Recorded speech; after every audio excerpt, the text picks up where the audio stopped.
Nepotism. एक time था जब नेपो किड्स अपने एक्टिंग के लिए काफी ट्रोल हुआ करते थे, लेकिन मगर ऐसा नहीं है कि अभी उनकी ट्रोलिंग नहीं होती या उनकी एक्टिंग अच्छी हो गई है। बस फर्क ये है कि अभी मामला थोड़ा शांत हो गया है। अच्छा लेकिन मैं ये आज नेपो किड के बारे में बात क्यों कर रही हूँ? The reason behind is market में एक न्यू नेपो किड का जन्म हुआ है और जिसने अपनी एक्टिंग की ट्रेनिंग अर्जुन कपूर एकेडमी से ली है। इसकी एक्टिंग इतनी ही अच्छी है कि सामने वाला कंफ्यूज हो जाए कि एक्टिंग ही चल रही है या नहीं। एक्सप्रेशन नामक वर्ड इसके डिक्शनरी में है ही नहीं। वेल, अगर दीदी को औरतों का अर्जुन कपूर बोला जाए तो कुछ गलत नहीं होगा। आफ्टर ऑल अनन्या पांडे भी कब तक इस नेपो किड ट्रोल का भार अपने सर पे लेके चलेगी, तो इसीलिए अब शर्मिन सहगल ने अनन्या का साथ देने का और इस ट्रोल का भार अपने सर में उठाने का सोच लिया है। क्या मार चौध रहा है सच्ची में?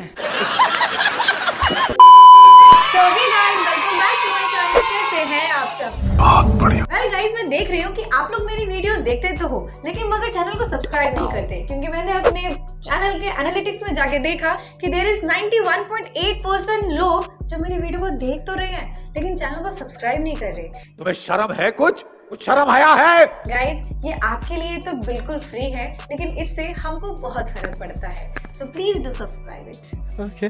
कुछ टाइम पहले नेटफ्लिक्स पे संजय लीला भंसाली की एक वेब सीरीज आई हीरा मंडी, जो कि काफी लोगों को अच्छी लगी, इंक्लूडिंग मी, बट एक्सेप्ट हर्रुल, क्योंकि वो कहते हैं ना, बड़ी स्टार कास्ट छोड़कर अगर डायरेक्टर स्टोरी लाइन पे ध्यान दे तो ज्यादा अच्छा होगा। आजकल डायरेक्टर काम पे कम और नाम पे ज्यादा जाते हैं। माना संजय सर कि आप शर्मिन के अंकल हो, पर इसका मतलब ये थोड़ी ना कि बिना टैलेंट के आप शर्मिन को लीड रोल दे दोगे। सही है, ये बात भी सही है, ये बात भी ट्रुथ है। वैसे तो आपने इतनी सारी मूवी बनाई है और किसी भी मूवी में आपने कोई मिस्टेक नहीं की है। आपको हर एक चीज परफेक्ट चाहिए होती है, तो फिर इतनी बड़ी वेब सीरीज करने में आपसे इतनी बड़ी मिस्टेक कैसे हो गई? मिस्टेक हो गई या फिर ओटीटी को देखकर मिस्टेक को इग्नोर कर दिया? अरे बताओ ना, क्या बताओ ना। दीदी का पूरी सीरीज में एक ही एक्सप्रेशन था, जो कि एक आम इंसान का लोकल ट्रेन में ट्रेवल करने से होता है, ऐसे। अल्लाह माफ करे, बहुत मनुष्य लग रहे हो, मत करो, रहने दो, बहुत बुरे लग रहे हो। तौबा तौबा तौबा, थारा मूड खराब कर दिया। अर्ज किया है इरशाद। एक बार देख लीजिए, दीवाना बना दीजिए, चलने को है तैयार, हम परवाना बना दीजिए। और हम करेंगे इस सीरीज को हिट, बस एक बार एक्टिंग करके दिखा दीजिए।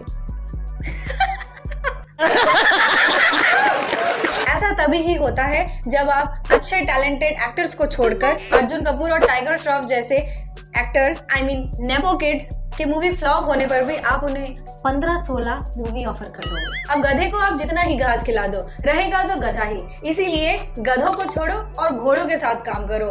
इनफैक्ट अच्छे एक्टिंग के साथ साथ अच्छा नाम और पैसा दोनों ही मिलेगा। पर दीदी, आपसे तो वो भी नहीं हो पा रहा। 99% एक्टर जो सरेंडर करता है ना, एक्टर, वो 99% काम डायरेक्टर का ही होता है। वो निकालते हैं आपसे जो भी निकालना है, वो विजन इन्विजन करते हैं। हम लोग अच्छी एक्टिंग का क्रेडिट लेके निकल जाते हैं। क्रेडिट कैसे लोगे? एंड इस सीरीज के डायरेक्टर खुद तुम्हारे अंकल संजय लीला बंसाली, जो खुद ही तुमसे तुम्हारा हिडन टैलेंट नहीं निकाल पाए, जो कि एक्चुअल में हिडन टैलेंट है भी नहीं, तो तुमसे एक्टिंग की उम्मीद करना तो असंभव है। Which scene were you most nervous to shoot when you read the script of Hira Mandi, The Diamond Bazaar? I think the script is literally loosely like an instruction, like Lajjo does big final dance, but you don't know it's going to be shot over 8 days, and you know how stressful it will be, or how complicated, or how difficult, or how enjoyable it'll be. So I don't think that, I mean, I had no such big responses after reading the script. I don't know how you felt because you were crying also during that dance, but there was one day where I had to cry, one scene where I had to cry, which was being shot over 4 days. From beginning to end, I had to cry. So 9 o'clock in the morning, I used to start crying, and I used to finish crying at 10 o'clock at night. So by the 4th day, my eyes were like potatoes, and I was like, मैं close up कैसे दूँ आज? अरे दीदी, शांत हो जाओ। एक सीरीज में काम क्या कर लिया आपने, तो अपने आप को हार्ड वर्किंग एक्टर समझना स्टार्ट कर दिया। टीचर चड्डा अपना एक्सपीरियंस शेयर करी थी, तो उसमें बीच में कूदने की क्या जरूरत थी? अपने सीरीज का गुणगान गाने की क्या जरूरत थी? माना कि तुम्हारे अंकल काफी अच्छी मूवीज बनाते हैं, पर इसका मतलब ये नहीं कि तुम इतनी ज्यादा उनकी चाटोगी। आई थिंक इसे इस सीरीज में लगता है कि इस सीरीज में जो भी है बस यही है, शायद पहली बार लीड रोल पाके बहरा सी गई है।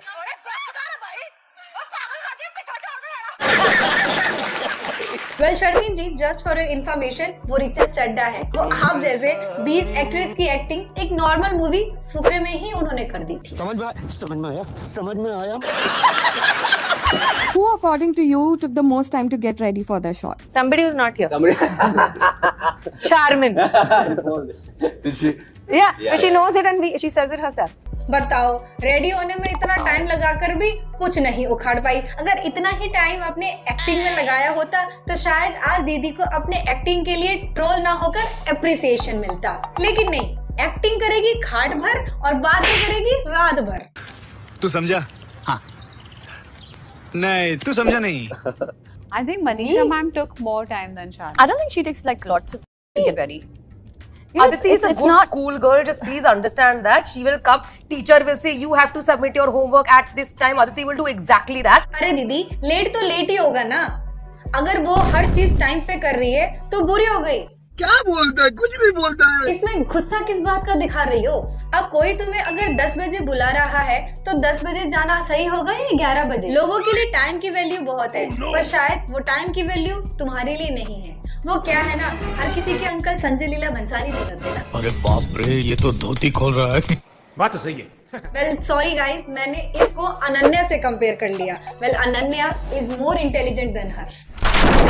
मैंने संजय सर के साथ पहले भी बहुत काम किया है as an assistant director, as a producer. तो I think over the last 10 years मैंने उनको बहुत सारे अलग अलग रोल्स में देखा है। And to work with Sanjay sir तो पहली चीज़ जो सबके दिमाग में आती है कि इट्स अ प्रिविलेज, क्योंकि वो जो आप में देखते हैं कभी कभी आप खुद में देख नहीं पाते। एक्चुअली आप 100% खुद में देख नहीं पाओगे। जिस तरीके से वो आपको देखते हैं, आपकी पोटेंशियल को देखते हैं, जो काम वो आपसे उभार के लेके आते हैं। तो बहुत ही दुखद होकर कहना पड़ेगा कि इस बार बहुत ही गलत देख लिया उन्होंने, क्योंकि जब तुम्हारी एक्टिंग हमें ही नहीं दिख रही तो उन्हें कैसे दिखेगी? जब 10 साल से बीइंग एन असिस्टेंट डायरेक्टर काम कर रही थी, उसी को ही कंटिन्यू करती। काहे एक्टिंग का शौक पाल लिया? दीदी, पहले भी बहुत सारे डायरेक्टर थे जिन्होंने अपनी डायरेक्टरी वाली प्रोफेशन को छोड़ के एक्टिंग में कदम रखने की कोशिश की थी, और जैसे ही कोशिश की इतनी भयंकर तरीके से फ्लॉप हुए कि वापस एक्टिंग में जाने का सोचा ही नहीं। क्यों? सही कहा ना Karan Johar sir. Emotional damage. खैर, इनका एक्टिंग का पता नहीं कि ये कब तक इस इंडस्ट्री में सर्वाइव करेगी, पर अगर आपको एक आम इंडियन फैमिली का ड्रामा देखना है देन मेरी लास्ट वीडियो ऊपर आई बटन में क्लिक करके आप देख सकते हो। And I bet you that acting is far better than. एक बार देख लीजिए, दीवाना बना दीजिए वाली एक्टिंग से। So guys, do watch it. Okay.